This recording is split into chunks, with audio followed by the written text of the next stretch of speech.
Fuck yeah. You know damn right. That day two on the hog hunt, that blind behind me, didn't even get a chance to get inside of it. It's like a bonus son of a bitch eating my corn. I had to take him out. Plus, I do believe he's been harassing the neighborhood kids at the school bus stops. So it's time for him to go. In my belly. Yeah.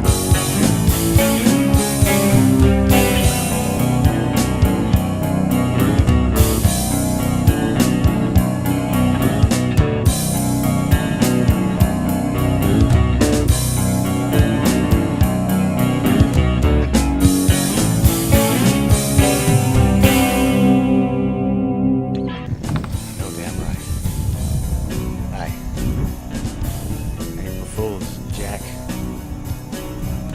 3 hogs on ice. Now we're just looking for Hogzilla for bragging rights.